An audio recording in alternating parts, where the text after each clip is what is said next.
Good afternoon, ladies and gentlemen. Welcome to another marvelous Monday. That's right, it is Monday. I hope everybody had a great one. I'm going to start this off with a little joke. So here we go. After the honeymoon, Rupert and Elaine, a young couple, got married and went happily on their honeymoon. When they got back, Elaine immediately phoned her mother, and her mother obviously asked, "How was the honeymoon, dearest?" "Oh, Ma," she replied, "the honeymoon was wonderful, so romantic." Then Elaine just started crying. "But, Ma, as soon as we returned home, Rupert started using the most ghastly language, saying all these things I've never heard before. I mean, all these awful four-letter words. You've got to come get me and take me home." "Please, Ma, calm down, Elaine," said her mother. "Tell me, what could be so awful? What four-letter words?" Still crying, Elaine whispered, "Oh, Ma, words like dust, wash, cook, iron." all right. I thought it was funny. Yeah, send the hate mail to whatever my email is. all right. Well, this week was pretty interesting. We had a lot going on, and there's a lot in the news. As y'all know, I hit a deer on December the 7th with the driver's side of my bumper. Well, on December the 9th, Curtis had a tire go bad. And on December the 13th, Curtis hit a deer in the exact same part of the bumper that I hit a deer. Except his is a little bit worse because he's going a little bit faster on the interstate and I was on a 2-lane. Yeah, and then on December 15th, I had to replace the steer tire. So my steer tire was $601. His drive tire was $516. Can you believe that? That's pretty high drive tire. At the Knoxville, TA, I got mine at the Glendale, Kentucky, but I also got a steering wheel cover and a glad hand lock. And mine came in at $601. That's for an Ironman. Now, granted, that is an ugly steer tire. It looks like an old putwood truck tire. I kid you not. If I can find a picture, I'll put up a picture right here. But yeah, it's an ugly tire. But we got some quotes on the repairs. I'm going to one shop after I finally got the estimates and everything lined out. The shop I'm going to is going to try to bring me in around $1,000 for what I have broke on mine. Without buying the whole bumper, we're just going to try to replace that side that's broken, and we're going to try to come in under $1,000. Now, Curtis is we're going to replace the whole bumper, and that's going to come in right at $2,000. That's right, $2,000, and the tires and my grand. So you're looking at $4,000 already this month. So ouch. It's going to be over $4,000. I can tell you that. Might as well go ahead and figure 45. Anyway. That's just the preliminary expenses for this month. And not to mention that this dude come and whipped out in front of me in his dually the other night and slung rocks all over my truck and broke my windshield on the passenger side. But luckily it's high enough and it's not spreading. I think I'll be all right. But man, he knew he had been on a muddy road, and he come and he got off that ramp and jumped in between me and another vehicle and floored it, and rocks went everywhere. It was, that's why I don't carry an Uzi, y'all. I'm telling you, I'm only human, spraying and praying. But no, I can't do all that. Yeah. And then I got a truck wash and everything on my truck because I started noticing a little wheel seal leakage. So I washed it off to see how bad it's leaking, how quick. And it's about 1,000 miles. It's got some drippage, so I'm gonna end up having to replace that pretty quick. Just an old seal, they eventually have to get that done. Yeah. So 2 deer within a week of each other, within 6 days of each other. I was laying in the bed and I woke up that morning and Curtis had texted me the pictures, and guess what? Bad news. And, there it was. Wasn't no pictures of the deer, but I'm glad because it would have been probably pretty gory. But there is a little bit more damage on his bracket where the hood cylinder attaches. That little bracket actually broke, so they're going to have to order that little bracket. And we tried to find chrome bumpers, just to see what we could find. We'd have to go aftermarket. And I'm about to research that and see these Cascadia bumpers have so much understructure that I don't know if the aftermarkets are made as good. Even though these are kind of made to shatter, in my opinion, because they're plastic. Everybody picks on us about having a plastic truck. Whoa. She's been a good truck. I have to say, she's been a good truck.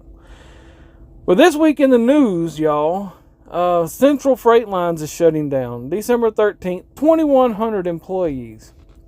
LTL. Now, I've been thinking about this a little bit, and I have to think that this could be the first casualty from the Amazon existence, because Amazon started putting their trailers to work, started bringing in owner-operators, and I know that they're putting a hurt on the shipping industry, especially in the LTL. And this could be the first casualty of the Amazon wars.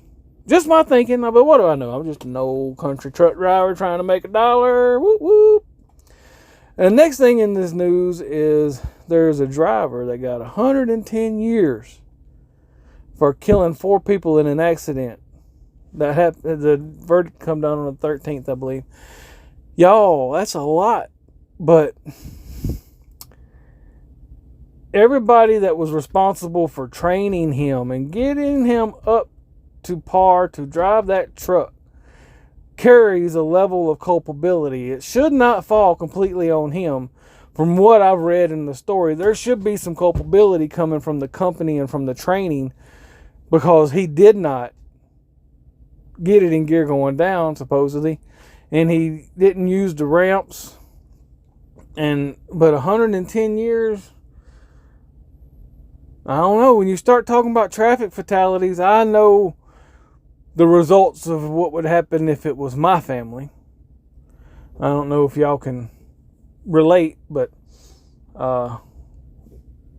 just saying, that's if he had run over my family, it wouldn't be enough, because there's nothing to replace my family. And I'm sure 95% of y'all feel the same. There's nothing that can replace your loved ones. But when you are in the mountains, those things have been happening for years. Trucks losing control, people losing control. That's why I personally try to stay out of those areas. Not because I can't drive it, but because other people can't drive it. Ice and snow and mountains and all that. When you're in adverse conditions, you're not the only responsible person there. You have to depend on everybody else to carry a level of responsibility and do the right things. And y'all know the day and times we live in. We're taking a chance every day because we have crackheads and we have drunks and we have just people that are on their phones and watching movies going down the interstate. They have been pulled into scale houses watching movies on their dash. There is a level of stupidity today that I never believed could exist. And it's just, when you get out there on the road, you're dependent on everybody else to follow the rules of the road, but they're not doing it. They're just not obeying the rules of the road, and it puts everybody at risk. And until they start coming down with the harsh sentences, people are not going to do it. But then you have a group of people out there that are not educated on the rules and regulations. They're not taught the things that they need to be taught. So I don't know. That's a touchy subject. 110 years, which I'm sure if I was responsible for the deaths of those people, I wouldn't be worth shooting anyway, so it wouldn't really matter. All right, so next topic. Tornadoes across 6 states. One of them was 227 miles long. The National Guard is out there helping in Kentucky.